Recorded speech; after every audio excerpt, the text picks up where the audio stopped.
ఇవ్వాలని మనం ఇప్పుడు ఫిక్స్డ్ వేతనం 18,000 రూపాయలు ఇవ్వాలని చెప్పి మనం ఈరోజు కోరడం అనేటువంటి జరిగింది. అంతేకాదు ఈరోజు చాలా మంది ఆశా వర్కర్లు ప్రమాదంలో చనిపోతున్నారు. చనిపోయినటువంటి వాళ్ళకు కూడా ఈరోజు వాళ్ళకు ఇన్సూరెన్స్ సౌకర్యం కల్పించాలనేటువంటిది మనం డిమాండ్ చేయడం అనేది జరిగింది. అంతేకాదు స్థానికంగా ఉండేటువంటి హాస్పిటల్లో మనకు సమస్యలు ఉంటే ఆ సమస్యలను కూడా పరిష్కారం చేయాలని చెప్పి మనం డిఎంఎన్హెచ్ఓ గారిని కోరడం జరిగింది. డిఎంఎన్హెచ్ఓకి ఏం చెప్పినామంటే అక్కడ ఉండేటువంటి మెడికల్ ఆఫీసర్ను ఆశా వర్కర్లను అందరూ కలిసి ఒక జాయింట్ మీటింగ్ ఏర్పాటు చేయండి. దాంట్లో మనకు కావాల్సినటువంటి కొన్ని సమస్యలు ఉన్నాయి. ఆ సమస్యలను కూడా మన ప్రభుత్వ దృష్టికి అధికారుల దృష్టికి తీసుకొని పోవాలని చెప్పి మనం ఆ రోజు చర్చ చేస్తూ డిఎంఎన్హెచ్ఓ గారు మనకు ఆ రోజు మనకు హామీ ఇవ్వడం అనేటువంటిది జరిగింది. ఆ ఇచ్చినటువంటి హామీలు ఏ రకంగా అమలు జరుగుతున్నాం అనేటువంటిది మనం ఆలోచన చేయాల్సినటువంటి అవసరం ఉంది. ఇప్పుడు మేనిఫెస్టోలో పెట్టినట్టుగా ఇప్పటికీ అధికారంలోకి వచ్చి 7 నెలలు అవుతున్నా మన యొక్క సమస్యల గురించి పట్టించుకునేటువంటి పరిస్థితి లేదు.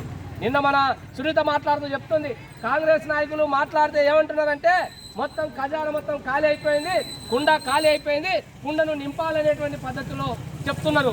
అంటే ఇదే మాటను ఎన్ని సంవత్సరాలు చెప్తారు? ఇన్ని మాటలు సంబంధించి చెప్పడం కోసమేనా ఈరోజు కాంగ్రెస్ పార్టీ అధికారంలోకి వచ్చింది? కానీ మనకు మాత్రం జీతాలు సకాలంలో ఇయ్యరు, మన సమస్యలు పరిష్కారం చేయరు. కానీ రాష్ట్ర ప్రభుత్వ ఉద్యోగులకు గవర్నమెంట్ ఉద్యోగస్తులకు మాత్రం మన రేవంత్ రెడ్డి అధికారంలోకి వచ్చిన తర్వాత 1వ తారీఖు రోజే వాళ్ళ అకౌంట్లో జీతం పడుతుంది. అంటే మనకు మాత్రం సకాలంలో జీతాలు రావు, మన పెండింగ్ బిల్లులు ఇవ్వరు, అదనపు పనులు చేస్తే అదనపు పనులకు వేతనం ఇవ్వరు.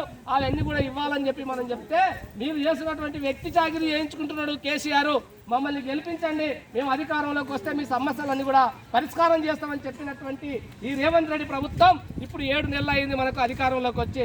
మన యొక్క సమస్యలు పరిష్కారం చేయటం లేదు. మనం పోరాడి సాధించుకున్నటువంటి కొన్ని హక్కులను కూడా ఈ ప్రభుత్వం అణిచేసేటువంటి పరిస్థితి ఉంది. ఉదాహరణకి ఈరోజు ఎగ్జామ్ సంబంధించినటువంటిది గత ప్రభుత్వం తీసుకొస్తే ఎగ్జామ్ రద్దు చేయాలని చెప్పి మనం పోరాటం చేస్తే ఆ గవర్నమెంట్ కొంత ఉపసంహరించుకున్నది. మళ్ళీ గవర్నమెంట్ వచ్చిన తర్వాత మళ్ళీ ఈ ఎగ్జామ్ పెడతాం, ఎగ్జామ్ ద్వారానే ఆశా వర్కర్లను మేము తీసుకుంటామని చెప్పి చెప్పడం జరిగింది. అంటే ఎగ్జామ్ పెడితే చాలా మంది మన ఆశా వర్కర్లు చాలా ప్రాంతాల్లో మేము ఎగ్జామ్ రాయడానికి సిద్ధంగా ఉన్నామని చెప్పి వాళ్ళు రాసి ఇస్తున్నారు.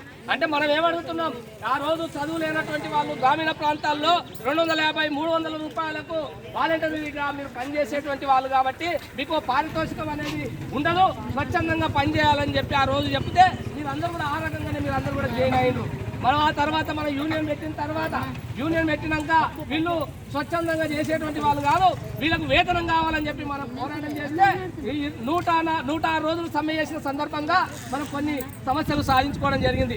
మళ్ళీ పోరాటం చేసినటువంటి ఫలితంగా 9,750 రూపాయలు ఇస్తామని చెప్పి గవర్నమెంట్ ప్రకటించడం అనేటువంటి జరిగింది. అంటే ఇది ఊరికే రాలేదు, మనం అనేక పోరాటాలు చేసినటువంటి ఫలితంగా అరెస్టులు అయినాం, నిర్బంధాన్ని ఎదుర్కొన్నాం, లాఠీ చార్జీలు ఎదురైనా మనందరం కూడా పెద్ద ఎత్తున పోరాటం చేసాం కాబట్టి ఈరోజు 9,750 రూపాయలు ఈరోజు రావడం అనేటువంటి జరుగుతుంది. అది కేసులు ఉంటే తప్ప మనం ఏమడుగుతున్నాం అంటే 9,750 రూపాయలు సంబంధించినటువంటిది కాదు, ఫిక్స్డ్ వేతనం ఇవ్వాలని చెప్పి ఈరోజు మనం డిమాండ్ చేస్తా ఉన్నాం. ఫిక్స్డ్ వేతనం 18,000 రూపాయలు ఇస్తామని చెప్పి ఎన్నికల మేనిఫెస్టోలో కాంగ్రెస్ ప్రభుత్వం పెట్టుకున్నది. కానీ ఇప్పటికి అమలు చేసేటువంటి పరిస్థితి లేదు. అందుకోసమే ఇప్పుడు అసెంబ్లీ బడ్జెట్ సమావేశాలు జరుగుతూ ఉన్నాయి. ఈ బడ్జెట్ సమావేశాలు 24 నుంచి జరుగుతున్నాయి. 24 తారీఖు వరకు బడ్జెట్ లో మన ఆశా వర్కర్లకు సంబంధించినటువంటి ఫిక్స్డ్ వేతనమా కనీస వేతనమా మనకు ఆ బడ్జెట్ లో పెట్టకపోతే 30 తారీఖు రోజు వేలాది మంది కార్మికులు చెల హైదరాబాద్ కు తీసుకొని పోవాల్సినటువంటి అవసరం ఉంది. అందుకోసమే మనం ఆ రకంగా ఈ రోజు ధర్నా చేసినాం. మన ఎమ్మెల్యేలకు ఈ రోజు కలెక్టర్ ఆఫీస్ ధర్నా చేస్తున్నాం, శాంతియుతంగా చేస్తున్నాం. మనం ఈ రోజు మనం ఇచ్చినటువంటి వినతి పత్రాన్ని రాష్ట్ర ప్రభుత్వానికి ఇచ్చిండ్రు. ప్రతిపక్ష నాయకులకు తెలుగుదేశానికి అట్లానే టీఆర్ఎస్ సంబంధించినటువంటి నాయకులకు కూడా కొంతమందికి మనం వినతి పత్రాలు మన నాయకులు ఇచ్చి మీరేదో ఎమ్మెల్యేలు ఆ రోజు ఇచ్చినటువంటి హామీ కాదు, అసెంబ్లీలో మీరు ముఖ్యమంత్రి అసెంబ్లీలో మాట్లాడాలి, ఆశా వర్కర్లకు ఫిక్స్డ్ వేతనం ఇంత ఇవ్వాలని చెప్పి మీరు ఇప్పుడే ఈ బడ్జెట్ సమావేశంలోనే తీర్మానం చేయాలని చెప్పి ఈరోజు మనం డిమాండ్ చేస్తా ఉన్నాం.